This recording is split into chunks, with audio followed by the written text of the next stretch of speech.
Hey everyone, welcome back to Dinosaur Cars. Today we're at Desert Valley Auto Parts, which is north of Phoenix, Arizona, Black Canyon City. They have, I don't know, probably 8,000 cars here. So we're going to do a junkyard crawl here today, see what's around, see what you might like, and just have a good day here at the junkyard.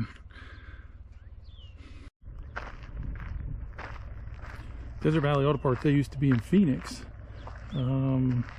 But they somehow lost their land lease and they had to move up here. So the cars up here are from, I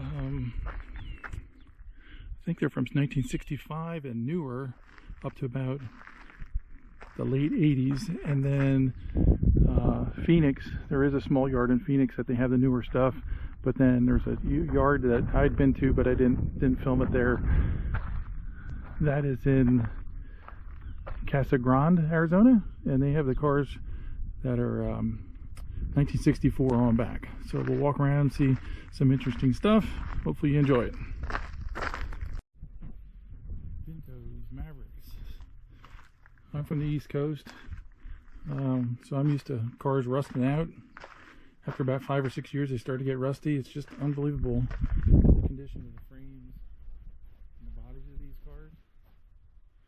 Yeah, they're banged up and dented up, but you can put one of these panels on and straighten it out rather than trying to fabricate your own quarter panel or rocker panel, anything like that from another car. So the Maverick started in, I believe, 1970 and was later replaced about 77, 78 by the Ford Fairmont. Just a little bit of trivia for you. The Pinto was kind of produced, I believe, to compete with the Vega. And there's everybody assumes they blew up from a rear-end collision. But my sister had one. She had a 77, and it was a pretty good car for its time.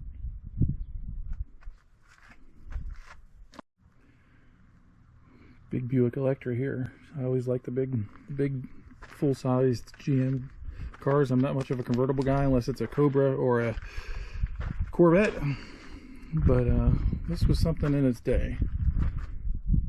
Electra 225 probably had a 400, 455 Buick engine in it.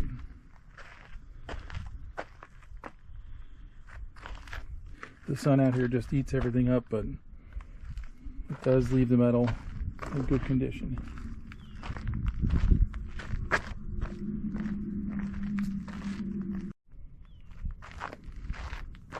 Old Ford engine, 66 Thunderbird. I thought it was neat how they put the Thunderbird stamping in the valve cup.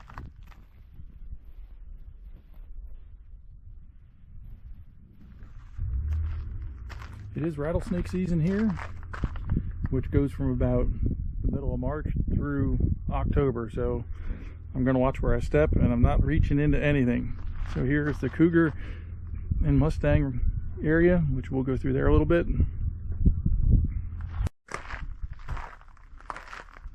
Rows and rows of Mustangs.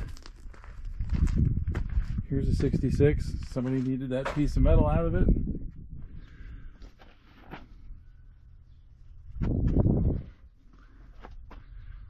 Not a lot left of them after the years of them being here. Cobra 2 spoiler, that would be cool for on a garage wall somewhere. I know, Cobra 2s, nobody likes them, but if you grew up in the 70s and 80s, you appreciate seeing them now. There's some Cougars. Everybody says Cougars and the Mustangs are sort of the same, like a Nova and a Ventura or an Oldsmobile or something like that. They're not. I think they share a lot of the same parts, but I believe the wheelbase is actually a few inches longer on a Cougar.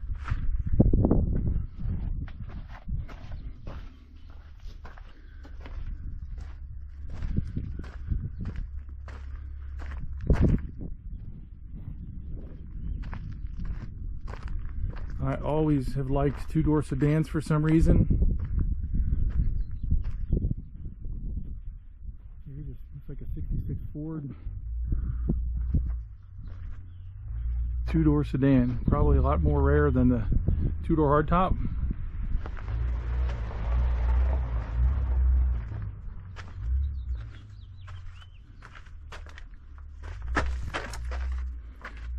bit of a hole there.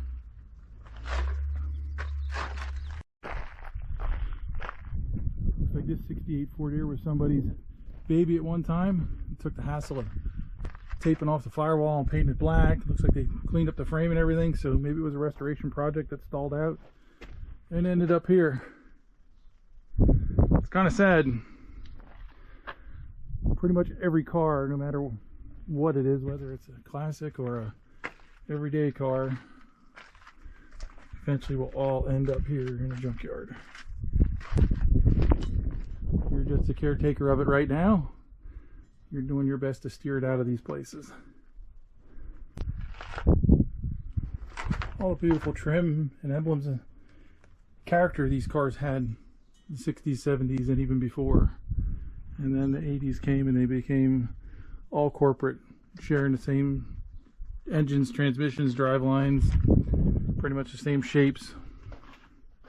Today's cars, you can't really tell what they are because they all look the same. More Cougars and Mustangs, Fairlanes, Mustang 2s.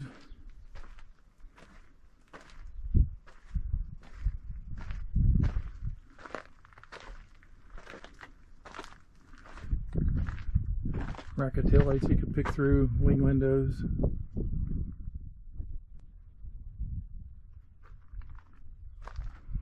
Two-door Falcon up there, sedan. I believe they might have all been, but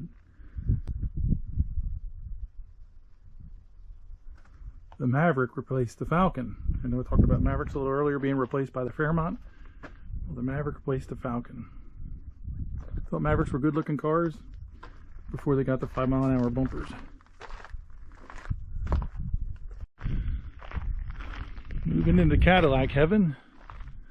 It looks like the Cadillac over there, and that two-door looked like it was in pretty good shape before it looks like it got hit from a T-bone accident.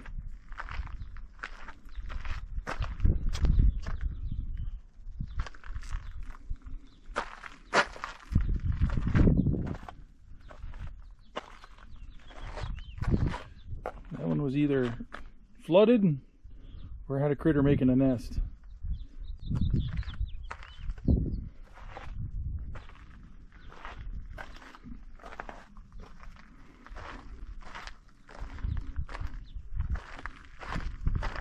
Eldorados over here, front-wheel drive cars. They shared the same platform as the Oldsmobile Tornado in the same era.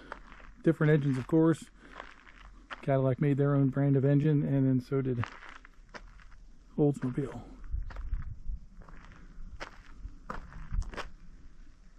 Boss Hogg would have loved that car.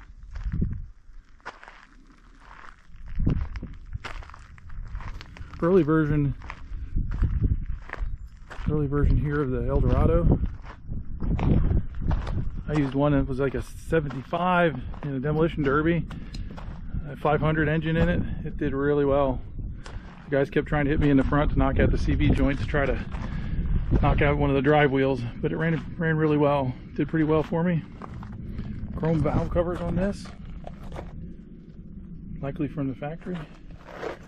Got some pimp wheels on that one.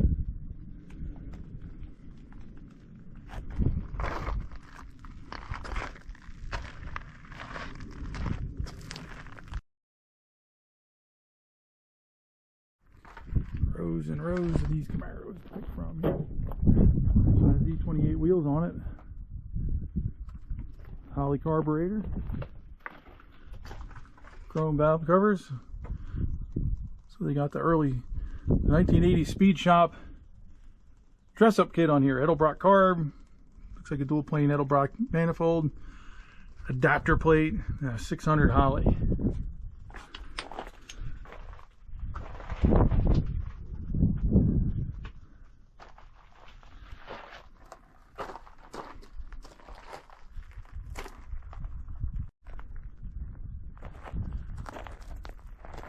Here's Camaro with T-tops. It says Hurst on it, so these might be a set of Hurst T-tops. Hurst did the conversion on some of these cars, and they might be a set of rare Hurst T-tops. Hard to get. There's one, the Z28. Looks like it cut the roof off. There's some Novas. That's a 73, 74 Nova by the taillights and a hatchback. Pontiac Ventura. Looks like that one may have been a trunk model. And here's the Olds Omega. See how they are all basically on the same platform. I knew a fella that had a 73 or 74 Nova. It was in a front end collision. And some of our buddies worked at a body shop and they had a Olds Omega that came in that was rear ended. So they took the front end off of the Omega and put it on the Nova and it fit. So Rodney called it the No Mega. Sort of in the days before all these nitwits named their cars.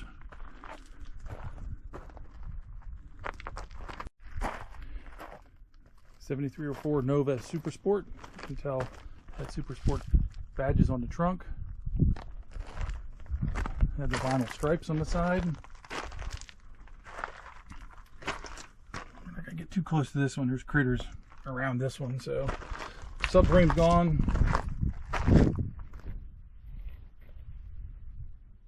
Couldn't have been topped up too much.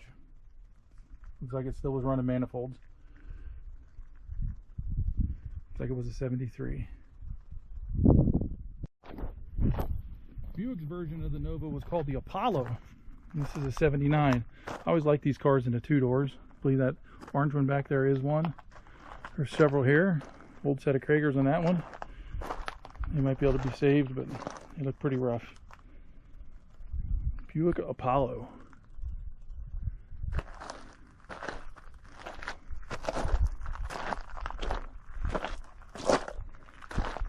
Buick always liked to have these three vents here in the fenders. So that's how you can tell Buick from the side a lot of times. And the big older cars, the old timers from the 50s and 60s called them bullet holes. 3 bullet holes from Buick.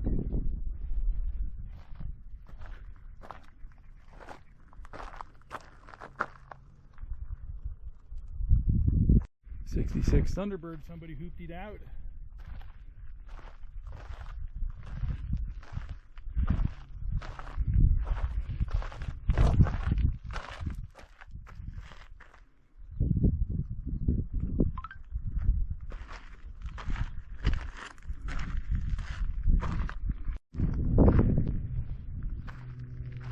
Get in the Oldsmobile area.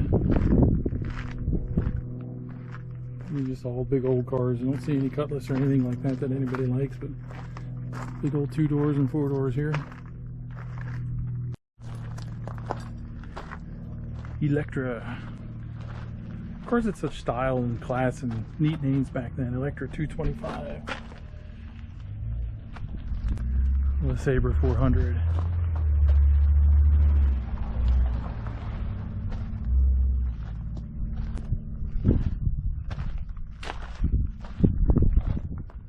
'98 Royale.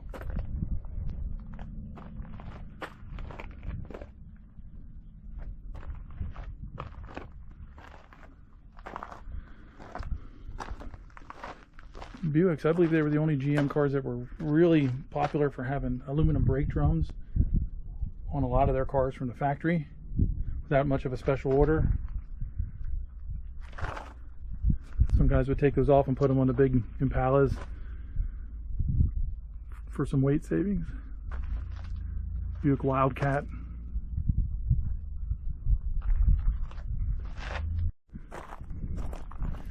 '80 Camaro Z28 hood. Front end. Here's Buick Apollo in with the Chevy Novas.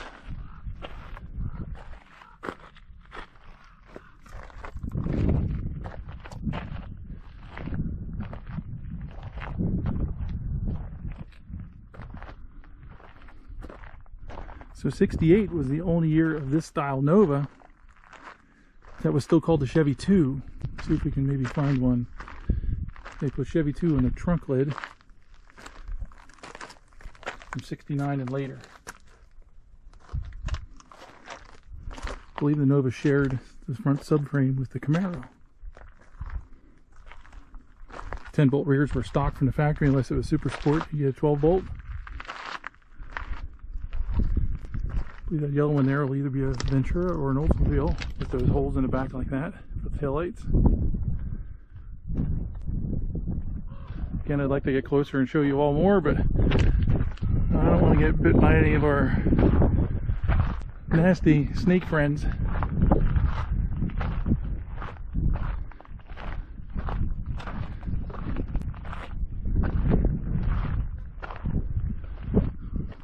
Alright, now all you Chrysler guys and GM haters, finally getting into some of the Chryslers.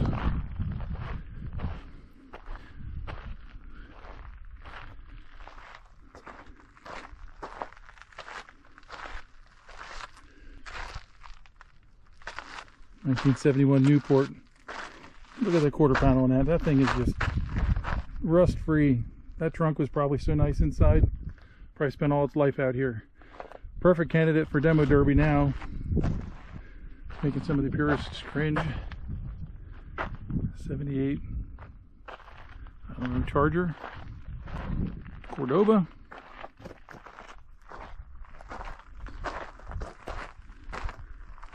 Fairly rust-free Newport. I always love these kind of emblems. Bumper stickers and dealer emblems I always like to take pictures of.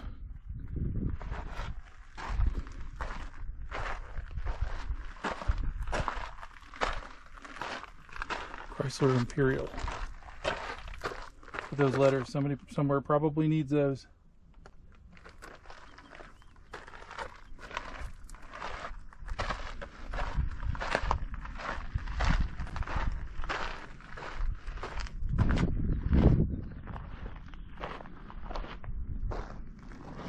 Two-door fastback type Polara.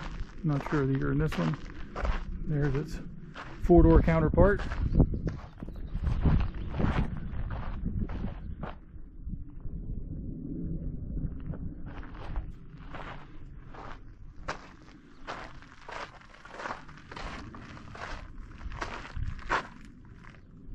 Visit Happy Valley, California.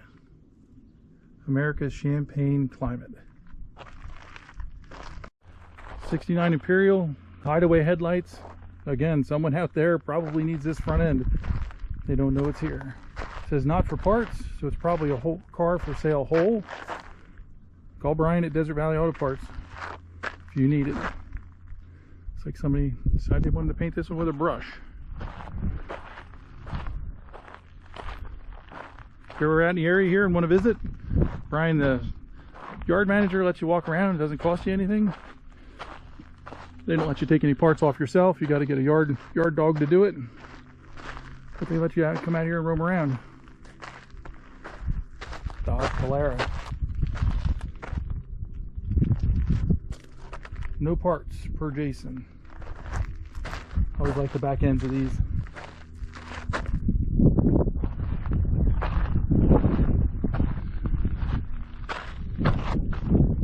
Box of screws came apart in the back. Dog dish property hubcaps. A little bit of everything out here in this yard.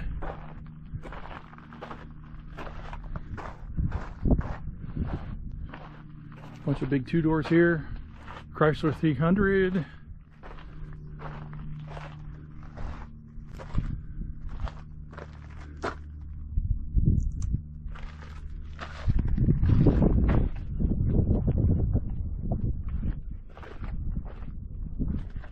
Automatic on the column.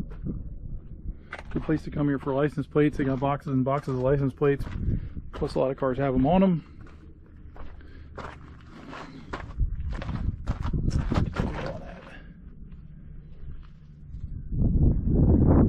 Beautiful cars.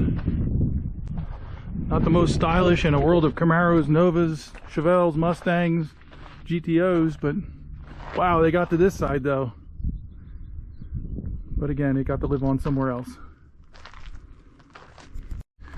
I'm getting into Monte Carlo heaven. They are everywhere. There's probably 60 of them here. 70 was the first year for Monte Carlo. Shared a lot of the Chevelle platform. Mostly the running gear, engines, transmissions, rear ends, but mostly the body, cross members, things like that were all different. They did share a bunch of the same interior items, seats, console, gauge clusters. The Monte Carlos, I did like the 70 to 72 the best. And then this style, I kind of like the ones when they got into the square headlights before they got changed to the small one that shared the Disco Nova gears with the Nova.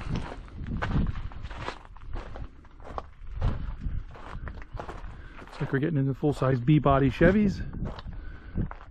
Sorry Chrysler guys, I got sidetracked a little bit, but there's no Challengers or Chargers here. Not that I know of. If I find them, I'll definitely show them to you. So the B-body Chevy was the Impala Caprice, which was the upper model. And it was Caprice, Impala, Bel Air, and then the cheap two-door the cheap ones were the Biscaynes.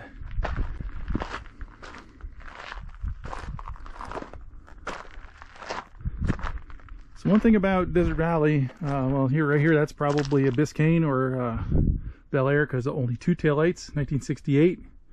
They only had two taillights in the bumpers. But I asked them one time, how do they get all their cars? And they would pay delivery men, UPS drivers, mailmen, anybody that got around the city of Phoenix looking for old, if they would see an old car, they would either give them a little bit of a finder's fee or parts credit here if they were able to get a car and Desert Valley was actually able to purchase it. So that's how they ended up getting a lot of these cars. And then these were from the 70s and 80s years, maybe even the 90s, cars that are abandoned. They would just get called by the city and they'd come grab them, and they'd end up here getting parked out.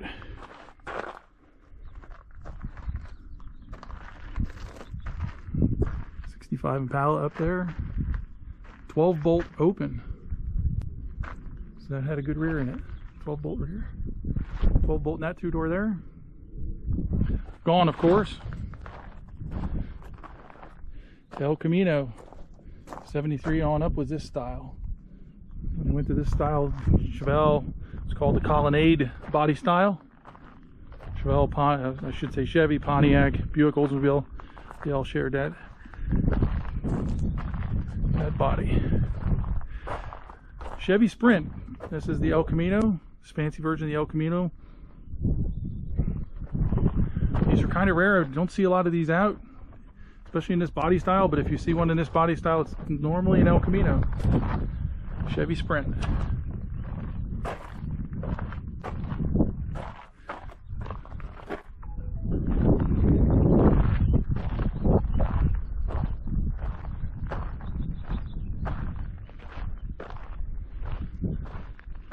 Boy, Impalas are really in high numbers here.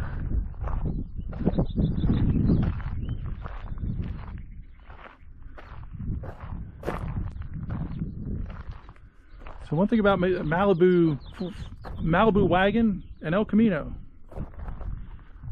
their fenders are different than Chevelle. They're a little bit longer. Same with the frame. The station wagon and the Chevelle share the same frame. Sorry, back that up. The station wagon and the El Camino share the same frame.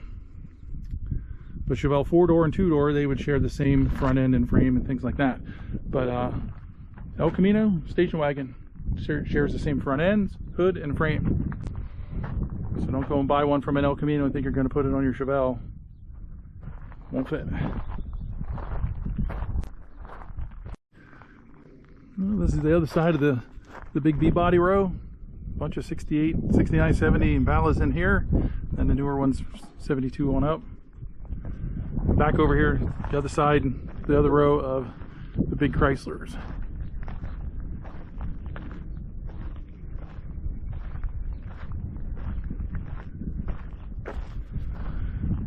Here's an Imperial. I can always tell that one by the big circle in the center. These cars were the ones to get for Demolition Derby. I believe, if I was told correctly, these have a unibody under them and a full frame. So guy preps it right, puts the right engine in them so it doesn't overheat so bad. These things are tanks. A friend of mine, Rich Chrysler, rest in peace, I believe he had a 2-door Imperial. He took the body off the frame when he prepped it to do a demolition derby with it. He said he put a spool of wire welding the frame, all the seams in the frame, a spool of wire underneath it, put the body back on. I know he used it a couple years. I believe he won one of the races with it. Not the races, but the derby itself. I think ran it another year or two and then sold the car to somebody else who used it. Kind of a waste. It was a nice low mile two-door car, but nobody wanted to buy it.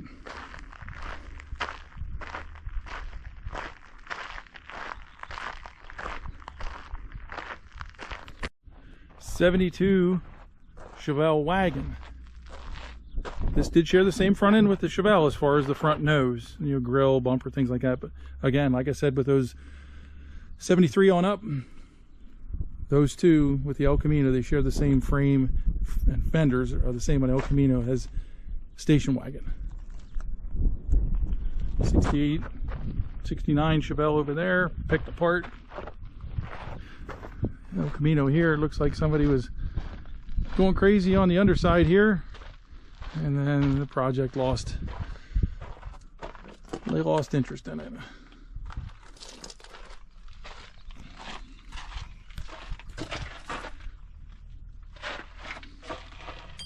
Ten-bolt rear, open.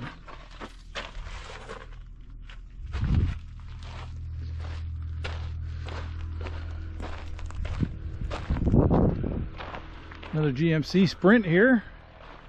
Got a cap on the back. I remember seeing those on El Caminos back in the day.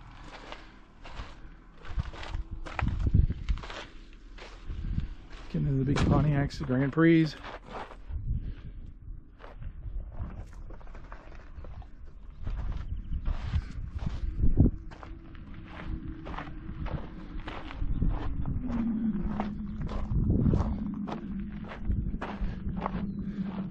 Came over here for the people from that 70s shows, fan from that 70s show, Olds Vista Cruiser. A couple of them here. One still has a couple still have the glass in the roof. Some Cutlasses over there.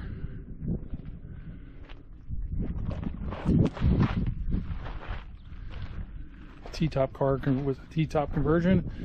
Don't know whether that was a factory or not, but pretty picked apart here.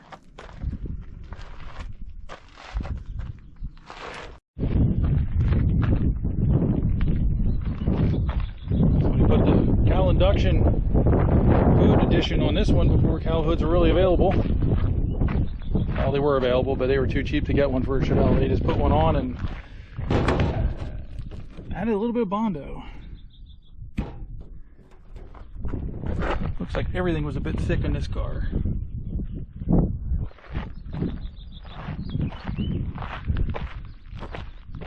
'72 Buick Skylark. I can tell it's a 72 because it says 72 on it, but you can tell right there. Buick. Column shift car. 12-bolt posi rear for $1,500, and it's gone. No telling how long ago that was. El Camino. Cannot tell if it was a Super Sport yet.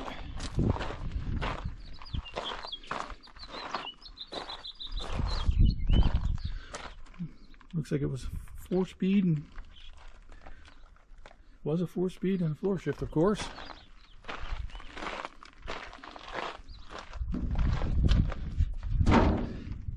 Everything's gone.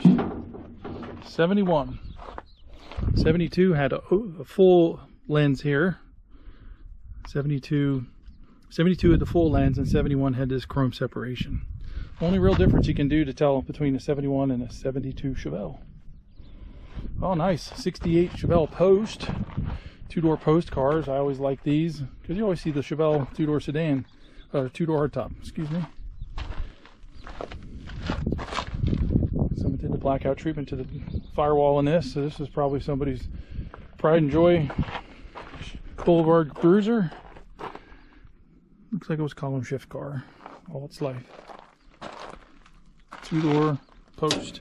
I believe these were called a 300 rather than a Chevelle.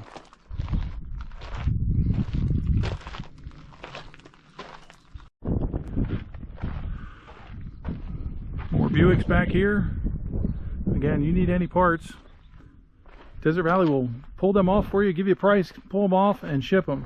Problem is, their shipping is a bit salty if you need something like a quarter panel or a fender or something like that. But they'll ship you the small parts. I'm picking up a pair of door handles for a guy I'm friends with, he and his wife from my high school. Stuff like that's easy for them to ship, but you need something big like a door panel, a trunk, quarter panel, something big. It's kind of expensive to ship, but they do put together a truckload that a guy will come across the country and do door-to-door stops, and it costs you a lot less, but they only do that a few times a year. So here it looks like an Oldsmobile with, oh, that is Apollo. Okay, I thought it was an Oldsmobile by that C-pillar there. I saw the Oldsmobile wheel. No, it is a Pontiac. Look at the bumper. I saw this here and thought it said Apollo. That's a Nova style, so that's my bad. So this is a Le Mans. More Le Mans. Gamble on that one.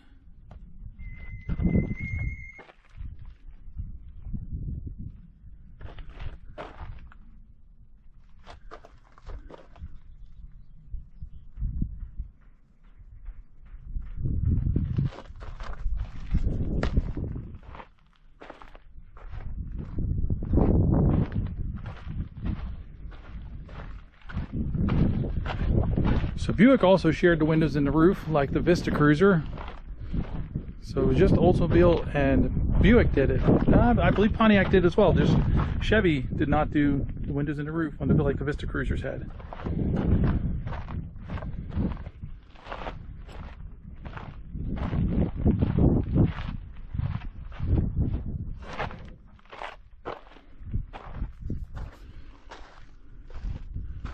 Hard-working family man brought this home new one day and said, all right, honey, we're going to take a trip across the country. Kids in the back.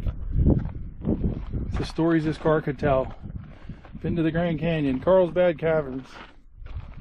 Who knows where. Disneyland. I believe that was a little step in the bumper. See the window motor back there? I believe that would take the window down.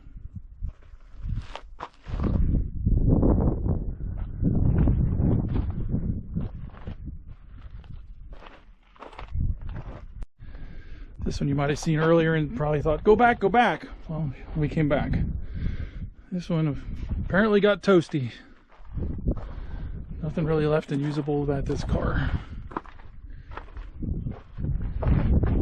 Can't tell if it was just a Le Mans or a GTO.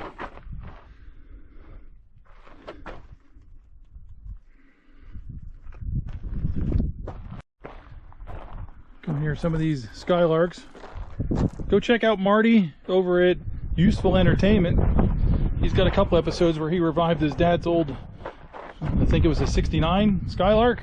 Now, yeah, this is a 4-door, but he's got a 2-door, and they're from New England back in the early days. So they actually drove that car from Pennsylvania back to New England to visit some friends, show them the car that the person they had bought it from.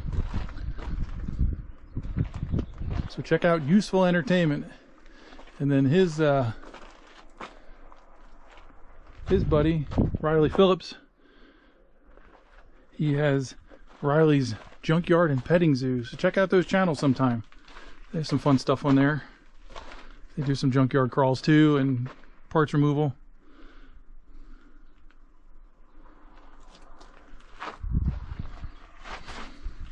Marty has I believe a 6.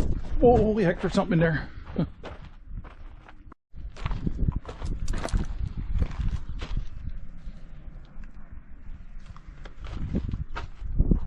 So Buick's version of the Chevelle Super Sport would have been the Buick GS. Not being Girl Scout. Grand Sport. Usually had 455 for an engine. I believe those were 70, 71, 72.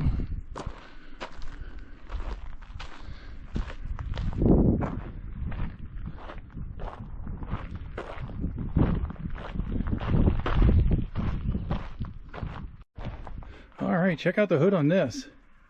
It's fiberglass. It's for a Nova, but still pretty cool. That probably shakes like crazy going down the road. Pretty neat.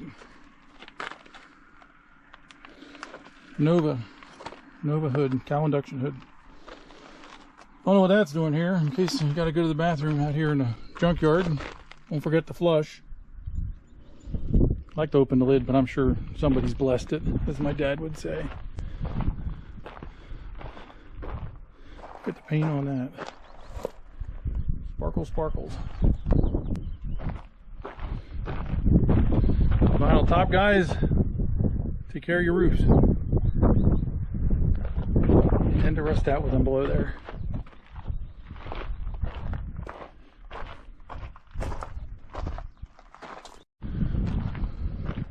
Got some Dodge Darts in this section. Duster, dustpan, whatever you want to call them. Dodge Dusters. Aspens, Valaris. Not a lot of here, but there's some.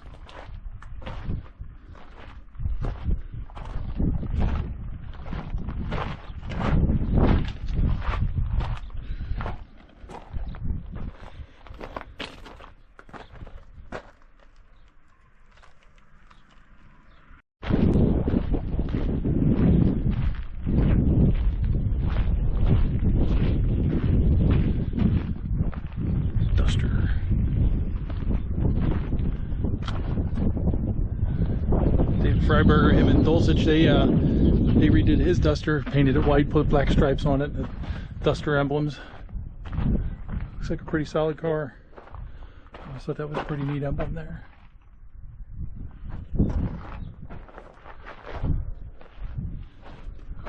Stick shift car, goofy steering wheel, but probably was a neat car back in its day. I wonder what happened to that seat.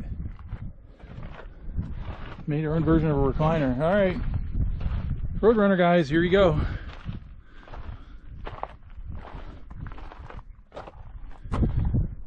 '71 or 2 Roadrunner, maybe '73.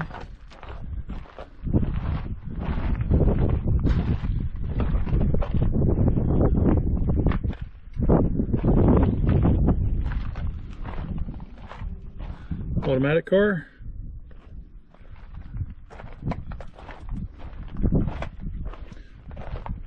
Couple big Chrysler rears there. I think they're big ones.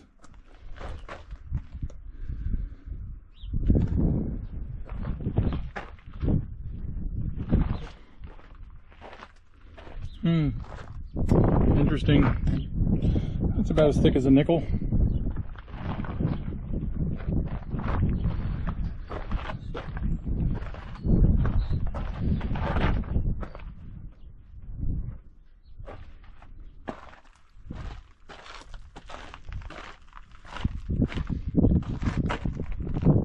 Here, I'll give you a picture of the VIN. In case some of you guys want to dig for the VIN to find out about this car. A Facebook page called Lost Muscle Cars. If you give them a VIN, they can track down a lot of your old time lost cars that you might have sold. Start a family, buy a house, something like that. They can sometimes find your car for you. So if you have a photo of it and the VIN really helps. Lost Muscle Cars on Facebook. All right, well, that about concludes my day here. I got to find my way out of here. I just had knee surgery 8 days ago. I had a torn meniscus, so as I was filming, I stepped in a hole a couple of times and made my knee talk to me. So covered about as much as I think you're gonna stick to the video with. So I hope you had a good time, enjoyed this. Sorry, no movie trivia with cars in it. We'll stick to that when we're working on something in the garage. But like and subscribe, please. Helps the channel out. Just trying to get it off the ground, just for something fun, something to do, hobby for me. Not looking to make any money or get rich at it.